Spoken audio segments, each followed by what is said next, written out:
Hey, everybody. Welcome to this episode of the Millionaire Maker Show. I am your host, Lindsey Anderson, and today I have a returning guest, Miss Tish Times. Now, I love to have Tish on the show because we talk so much about sales and the importance of sales and understanding sales skills. And sales is really the engine that runs your business. So it's a hot topic around here. And Tish and I agree on so many things when it comes to sales.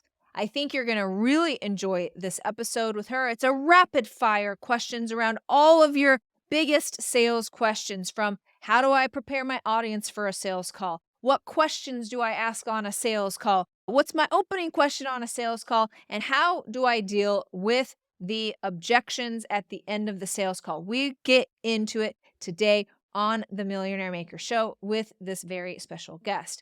But before I hop into that, I want to make sure that you are aware of my upcoming workshop. If you head over to lindseyandderson.live, you will be able to sign up for my upcoming workshop.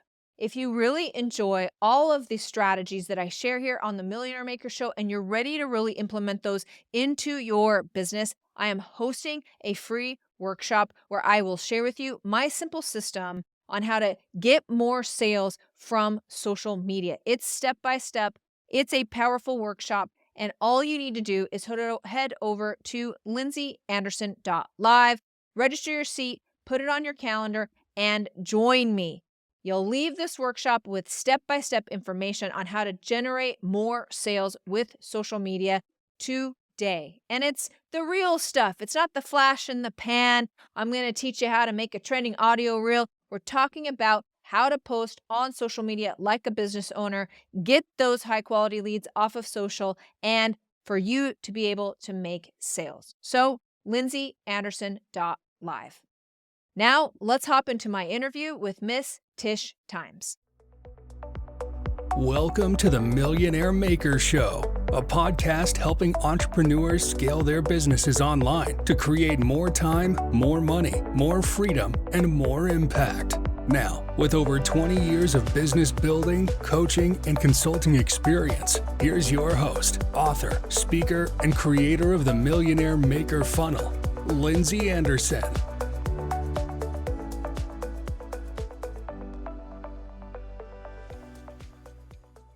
Hey, everybody. Welcome to this episode of the Millionaire Maker Show. I'm so excited to welcome back somebody that I've featured before, Miss Tish Times. Now, Tish is a sales expert. She knows how to make sales. She runs her own sales programs, and her and I can talk all day long about sales. So that's exactly what we're going to be doing today on this episode. I'm going to be rapid firing Tish some of those very popular sales questions. We're going to have a Q&A right here on the Millionaire Maker Show, and Tish and I are going to talk a lot about sales and objections and where do I find leads and answer all of your most burning questions on sales. Welcome to the show, Tish. Thank you for having me back. It's my pleasure to be here. Is there anything coming up for you about what you want the audience to know before we dive into this, just about you? I just love what I do, and I think we have a lot of similar thought processes around sales, and I'm just not your traditional sales trainer, sales coach. I love to make sure that people can be their authentic selves and still rock out their business as it pertains to sales. So I'm just ready to get rolling. Now, you went through a lot of other sales training in your life. Like you've done like all of the popular ones and all of that. Is that correct? Can you tell That me is a little bit correct. more about that? Yeah, I have. And what I found is I remember sitting in sales training, especially before I really got into sales myself when I was back in the staffing world and I was doing sales. I just didn't see myself as a sales professional, but sitting in those sessions feeling like this is ridiculous or it's just not me, or I would never say that. I would never do it. And so when I started doing training, I just felt, okay, there's got to be a way to get people in a place where they can have great revenue and still feel like themselves and not feel like it's dialing for dollars, not feel like it's just the traditional old school way of doing things. Now the work has to be done, but it's just I feel like there's a different way to do it. Yeah. What would you say is like the number one thing that is old school versus not the way you want to be doing things? Yeah, when I go in to do work, especially with like personal services companies, these people who are just like, they love what they do. They're very passionate.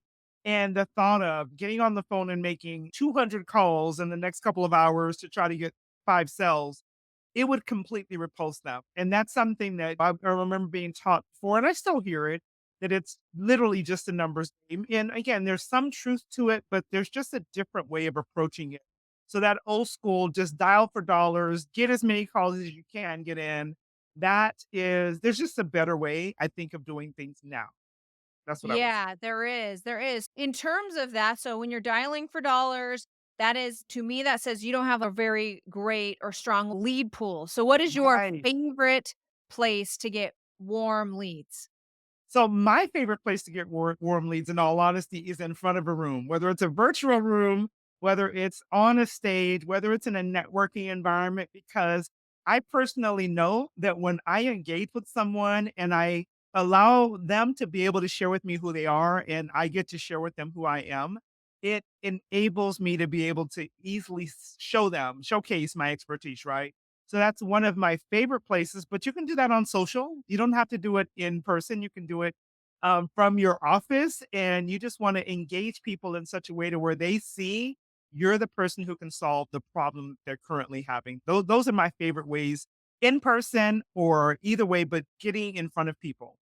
Yeah, and because you have the intimacy factor, right? Like social Yeah, media is like 4 steps away, where like a live event, you're gonna be able to close a lot of people because they like can look you in the eye and the intimacy really helps with sales more than anything. So I always recommend if people are struggling for sales, you go to a live event, go to a live yes. networking situation, and it will cut the time between meeting someone and actually closing a sale down quite a bit.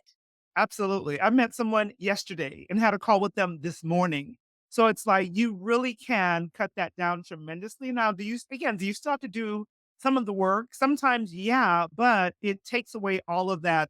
I'm going to watch you for 2 weeks and see if you're even the real deal. And then I need to have 14 discovery calls with you. It takes all of that out of the mix and allows people to really determine quickly if you can help them solve their problems. So I love it. I love it. Uh, Yeah, amen. Okay, so let's get to the sales call itself. Okay, that's the thing that scares everybody, or that Yeah. everybody doesn't. Everybody feels a little something about those if they don't have the expertise and the tool belt, like a woman like yourself. So, what do you do before a sales call to get ready? Yeah, I make sure I know, number 1, what my goal is, because a lot of people get on calls and they don't really know what's the purpose of this call. What am I leading them to? What am I gonna talk to them about? What's the goal for them? What are they trying to solve? So I first of all make sure I have a blueprint for the call. Where are we going? Where am I taking them? What are we talking about? I also want to make sure I know who I'm talking to, because the way I talk to someone who's looking for one thing is not going to be the same way I'm going to talk to someone else, right? Whether it's a sales coach or a sales leader, rather, who wants help with their actual sales team, opposed to an entrepreneur who really just wants to learn how to sell. That's a totally different conversation. So I find out, who am I speaking with? Where am I taking them? And then I got to do some work for me. I don't know about you, Lindsay, because you're uber confident and you just express yourself in such a way that's just like you always know what to say. I definitely come across that way, but it's not always the case. So I do some work for myself and I make sure that I'm in a good headspace, that I'm not having doubts. I'm not thinking of myself less than I ought to, if you will. So that doesn't come across on a call, because I believe people can both easily identify that desperation, but they can also easily identify when you're not sure of yourself. And they're not going to buy from you if you're not convinced. So I do a little bit of personal head work for myself before I jump on a call as well.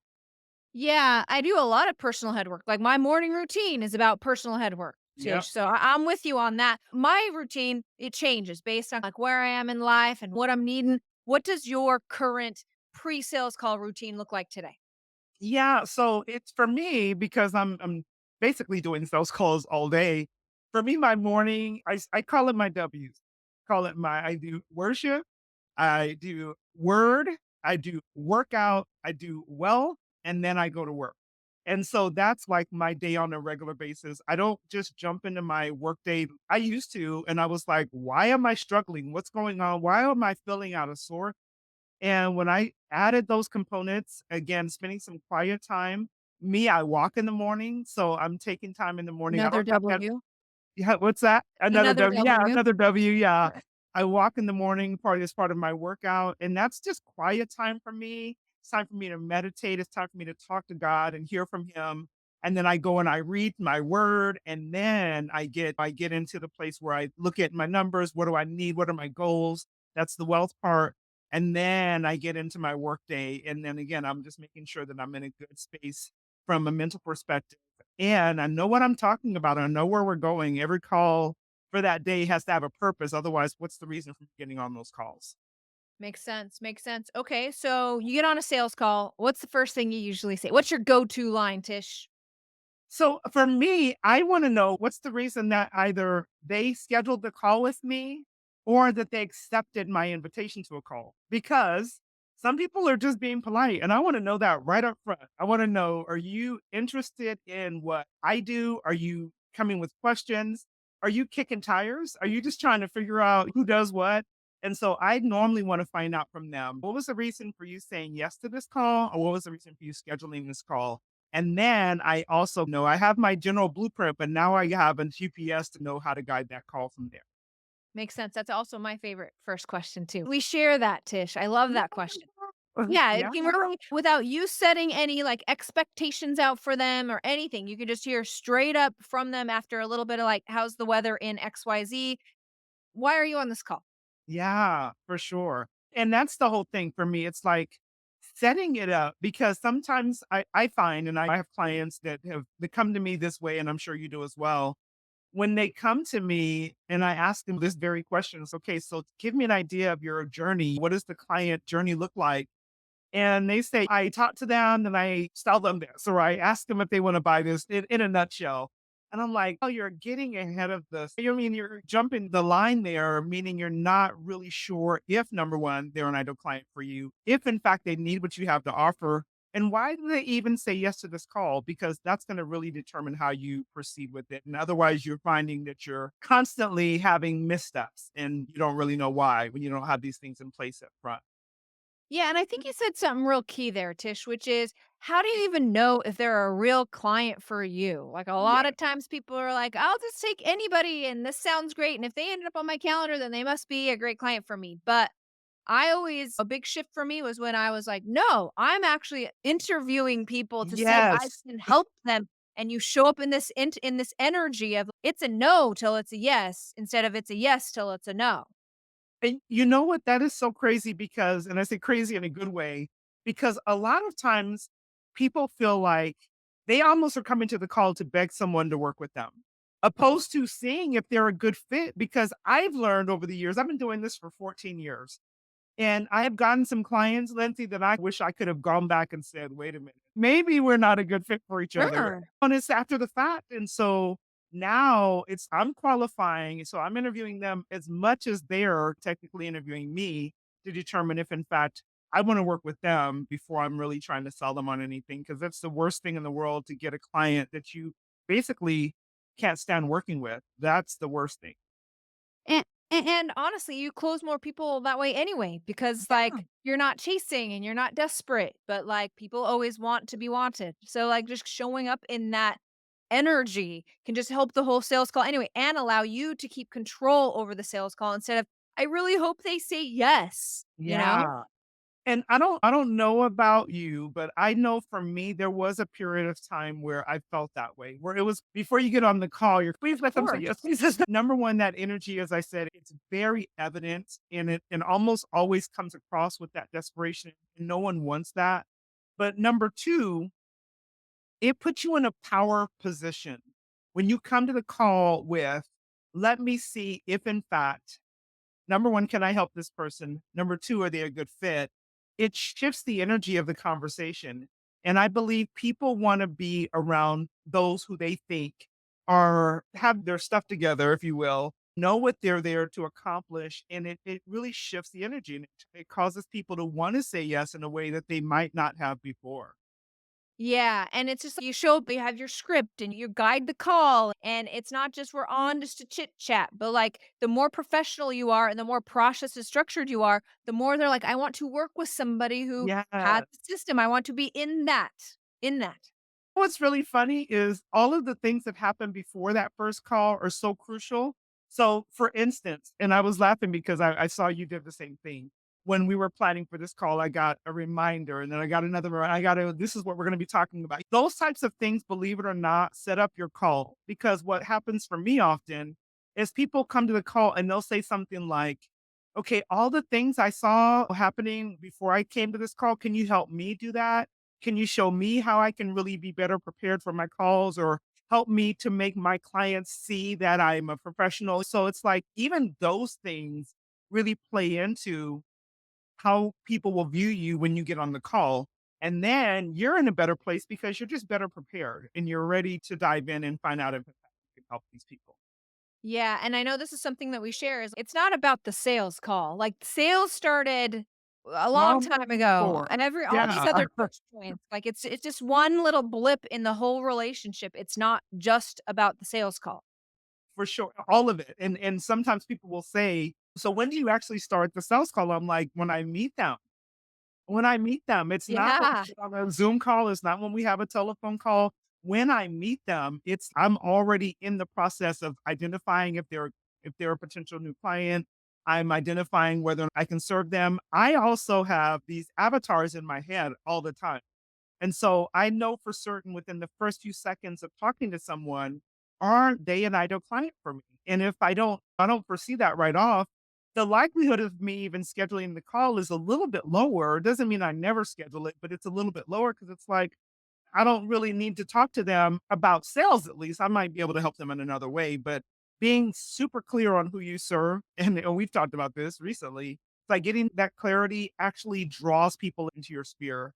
It changes the game and it causes you to be in that sales process way before you actually get on the call. Yeah. What other ideas we talked about sending reminder emails about meetings. What other ideas are for you or happen before a sales call that you can give us? So what I will do is I'll begin to ask them questions. So one of my stop points on my, when people schedule with me to have a discovery call is I ask them, what is it that you really want to walk away with from this call? What is the thing that you're really coming to this call needing? So number one, it gives me the ability to again be better prepared, but it also gets them in the mindset of, oh, we're going to be talking about my specific problem, right? Or she really is concerned about what I'm struggling with right now, opposed to she's just going to get on the call and poke around until she finds something that she might be able to sell me on. So it shifts the game. Being very intentional with those questions, I think really makes a big difference. And then I also like to share with them maybe a case study, share with them what's possible for them. So again, they can come to the call with a very different outlook than if they just were like, oh, I wonder what we're going to talk about when we get on this call. Okay, so you send them a couple of emails or at least one email before after they schedule the call and before the call actually takes place to just have this other connection point. Absolutely. I have found that number one, very seldom do people schedule a discovery call with me and not show up. But if it's a first touch point call and I've not had a chance to be in a room with them, I found that if we have at least four touch points before that call, even if it's just reminders, the likelihood of them keeping that call is so much higher. It's something like 60% higher than if we just let them schedule and then just hope and pray that they show up. It really makes a big difference. And they feel like they've been literally like they've been touched, if you will, opposed to just scheduled and left them alone. I like that. So 4 times is like a real good number there. People like to grab onto something like that. And that seems like a lot, but it's not. Like you got to send these reminders and you want to be in their inbox and you want to tell them you're looking forward to the call and all this kind of thing. Yeah, all of those things. And again, it may feel like it's not that big of a deal, but it's those little things that really make a big difference for the person. And it also showcases what's possible when they work with you. So I love those things. And I know for certain that people that I work with also tend to love them. Yeah. Okay, so let's talk a little bit now about we're on the sales call. We ask our first amazing question, which is, why are you on this call? Talk to me about other questions. What are your favorite other questions to find out what this prospect needs? Do you follow a specific methodology or what does that look like for you? I definitely do. I also set the call up. So I let them know what you can expect from this time together. And I also want to clarify how much time I'm going to need because the last thing I want, Lindsay, in this as well is to be like knee deep in this conversation and you're just like, yes, they're understanding what's possible. I think they really believe that they see themselves as part of this program. And then they say something like, oh man, Tish, I gotta jump. I have another call. Or I got another meeting or whatever. So what I will do is I will literally tell them, okay, we're gonna be together for about 30, 45 minutes. Is that still a good time for you? Is that gonna does that still work for you? Basically making sure they know this is how much time we need, and if they're gonna need to jump off in 25 or 30 minutes, I'm gonna probably wanna reschedule with them. So I set it up to where they know what and I'm not caught off guard with them needing to jump for some reason or other, right? And then I also tell them, and I said it this morning when I was talking to a prospective client, I'm going to ask you a lot of questions. So just be ready. I'm going to ask you a lot of questions, but they're very intentional. Please know that I'm asking them so I can know if, in fact, I'm a good person that can actually help you solve these problems. And then I'll ask them, is that okay? Are you okay with that? Or are you not, you're not going to get irritated by me asking you all these questions, right? And for most people, it makes them feel like I am an expert because I ask questions. Because Yeah. how do I propose a solution to something I don't clearly understand? So I'll ask them those things or I'll tell them what I'm going to be doing. And then I will ask them what are their goals and have them kind of share with me what are their goals? What is your current biggest concern? And where do you want to be in the next, let's just say 90 days, according to from a revenue perspective? And then try to figure out where are you now compared to where that goal is that you just shared with me and what's the gap and kind of help them to see the whole process for me is to not only to clarify and gain information, but also to ensure that the client or the prospective client understands where they are and what they need. Because if I see it, but they don't see it, it doesn't matter. But if they can see, okay, I want to make $400,000 this year and I'm only at 95, there's a gap. And what are we going to do to help you to make sure you can actually attain that? Is it even possible? Is it realistic? So I'm asking questions to gain information, but also to paint a picture for them. Yeah, I always view it like this is that a prospect will always believe what they say. They will never believe anything you say. So you have to get Yeah. this out of their mouth. If Yes. that's through questions or whatever that is, it has to come from them, not from you. Otherwise, you're convincing, and that's just not a good Yeah. sales tactic. So true. So true. I completely agree. Yes. Yeah. Okay. Okay. And then it also sounds like you're really trying to quantify whatever they're saying. So you don't take these fluffy answers, but you're like, what does that really mean? Quantify that for me. How many hours is that? What is that Yeah. exactly kind of thing? And how important?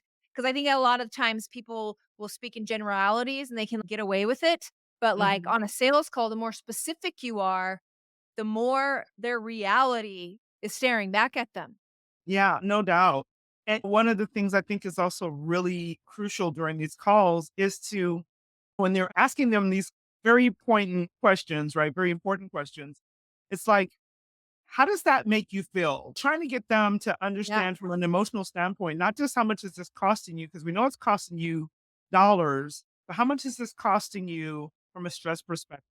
How much is it costing you from a time perspective not to have this particular solution actually taken care of? Because when I can see it from that perspective, I'll pay what I need to pay in order to get my time back in most cases. Or I had a really serious illness a couple of years ago. And it's if I can take the stress off of me, I know that I'm going to be willing to make an investment in that arena as well. So it's like helping them to see what the real costs are, the hidden costs are compared to what they might be seeing the investment.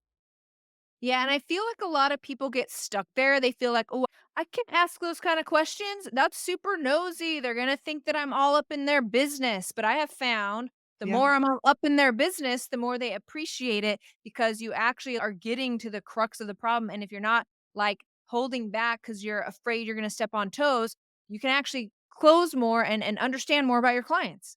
No doubt. Absolutely. And again, I tell them, and I'll tell them at the front end, I'm going to ask you a lot of questions. Some of them might even seem personal, but there's a purpose for these questions. So I get buy in from it and I Yeah. want to know where they are and what's really going on because I do care. And that's the difference between, I guess, people like us and some of what we considered earlier. We're talking about like old school, just so I get to as many calls as you can. I really do care. I really do care.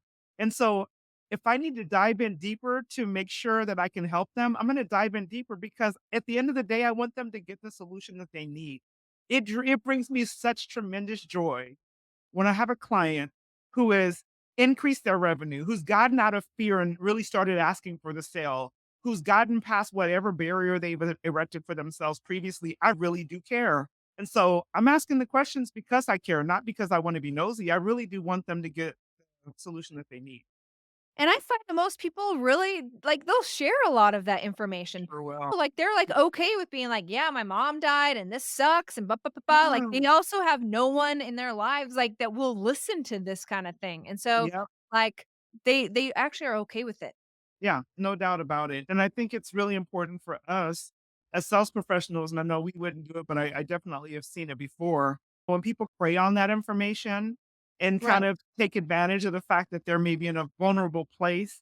And so it's like there's a delicate balance there of really understanding where they really are and what they need and being really sensitive to the fact that I can help them and I know I can help them, but still not taking advantage of the fact of where they are in their life right now, if you will. Yeah, It's I mean, a that's the little thing. tricky, That's why sales sometimes doesn't have the best rap. Yeah, it's because it's such a fine line. It is such a fine line. no doubt. Okay, so we ask all these questions, we find out what our prospect wants. How do you make the turn, Tish, from I've asked you all of these questions and now I want to give you my perfect offer that will help you with all of your problems? How do you make that turn? Yeah, for me, of course, I go through and make sure that I'm clear and I literally recap and I'm gonna making sure I understand the problem. I make sure that they give me their own synopsis of what I've understood and make sure that we're on the same page. And then in a nutshell, it's not like completely direct, but if in a nutshell, I ask them if I can help you to solve this problem, right? And it makes sense from a price perspective, right? If I can help you to solve the problem and you can actually invest in this, what would stop you from moving forward right now? Because I want to find out where's their urgency. Is this something you're wanting to take care of right now because you want the pain to stop? Is it something you're just thinking about and you're like, maybe next month, maybe in 3 months or 6 months? So I want to find out if we can solve this problem for you today, would you be really ready to get enrolled? And what can we do to get you enrolled today? So I go right in and make sure that they are ready to move forward. And if not, I want to find out what's stopping them from moving forward at this particular time. I like that. I like that. Okay. Give us your best tips on handling objections. But Tish, I love everything you said. I would love to sign up for your program, but I can't afford it. Yeah. And there's so many different ways. I can give you some very blanket, obviously, but this is the thing. I will literally come back to what they said. So I'm either using a summary. So the cool thing about using these types of platforms, especially like Zoom, is that it can actually do a transcription for you while you're having the conversation. And I will literally, if I'm not writing it down, I'll come back and say, no. So I understand that, Lindsay. You expressed to me about the fact that this is making it's really not only impacting your business, but it's impacting your health or it's impacting your marriage because you're in a bad mood all the time, whatever. So I will just remind them of what they said and make sure that I didn't misunderstand that. Because when I understood that earlier, it sounded to me like this is it's a big deal and it's really causing you problems. So tell me then, is that cost greater than this? Which is more important to you right now? And helping them to again see that though it may not be easy, you may not even see how you're going to do it right now. Does it make sense for you to stay in the situation that you're in and continue to suffer with whatever it's costing you? Or does it make sense for you to make the investment and shift everything as well as because of what we do, increase your revenue, increase your sales so that you can do things from a different perspective from this point forward. So for me, it's like where you are now compared to where you want to be and what cost is greater for you right I like that. I like that. Okay, so you guys, we come to an end of that, and they can't afford it right now or whatever. So what does the end of that call look like? So it's a not right now, one of those calls. What are you saying to them to continue the momentum and continue the not just see you later. I'm never talking to you again. Yeah. I will always schedule a follow-up call while I have them on the call. Okay. I'd never give them a, "You know what? When you're ready, I" when you're They're not ready, give yeah, me a call. Yeah, they're not ready. They're never going to be ready. And so I will give them and sometimes I'll give them an opportunity. So for instance, if the call I was on earlier today, just based on what they need, again, I asked so many questions. I really had a good understanding of where they are in their business and what they need. And so I gave them an option that they probably hadn't considered. I asked them, what would it look like if maybe we did this on a rollout opposed to you starting the entire process right now? Because my thing is I want them to commit to something. And sure. if you're able to commit to something and then they start seeing results, then they'll make the steps forward in whatever program I'm offering to them. And so I asked them that, and she was like, "Sure, that's a great idea. I hadn't even thought about that." And so it's okay. Let's jump on a call on Monday and work out the plan to make that happen. So she wasn't ready to buy right this moment today, but I was literally like, we have another way of making this happen for you. Let's get this done. And so that was the way that I dealt with that particular one. But even if it's not, I'm not ready to do anything right now. I will say, you know what? Let's jump on a call on Thursday. And I'll ask them, okay, if you're not ready to start right now and you're thinking maybe a month, maybe 60 days, whatever, what's going to change between now and then that's going to help you to be more ready? And most people, they don't have an answer for that. And so my thing is to help them to see that if nothing changes now, nothing will change at all. Good. And Yeah. so yeah, and so my goal is normally to get them to acknowledge that and then start something right now. I don't do a lot of downsells, but I definitely do have one that works really well for the client that's not ready to step into our larger packages. But I want to make sure that if they are someone that I know I can help, I feel like I have an obligation to give them something to help them to make that shift, to start making that shift. If they're ready to do that's my goal. But if for whatever reason they're not, I'm still getting them on the call within the next 7 days because the longer we wait for that follow-up call, the less likely they're going to move forward at all. And so I want to get them on a call as quickly as possible to re-engage them. Yeah, so I think that is what in summary, you gave us a ton of really great ideas there. It's you always gotta give them a next step. So, you gotta get them on a call, number 1. "Hey, can we schedule a follow-up call?" If they're like, "No, not right now, I'll let you know." We always wanna give them something else. So for Yeah, us, "Can I send you a podcast episode that can really help you with some of the problems we had today?" Or, "Can I invite you to my next workshop?" Or whatever to absolutely. keep some things going. Like, you don't just hang up and say goodbye. Because 'Cause you've asked all these questions, you can help them in some way. And, like, Right. you want to because you've heard their story, basically. Yeah, yeah, and if for me, I do a lot of networking both in person and virtually. So I will also ask them, "Can I take you along?" I love to do networking dates. I'm like, "All right, why don't you hang out with me? We're gonna" if they're local, I'm like, "I'm going to XYZ event next week. Why don't we hang out there?" Like you said, if I'm gonna be speaking somewhere, I'm definitely inviting them to come. If I have a workshop I'm putting on, I'm definitely inviting them to do that, and then obviously giving them access to the podcast, giving them access to my newsletter. I want to stay in front of them in some way, shape, or form.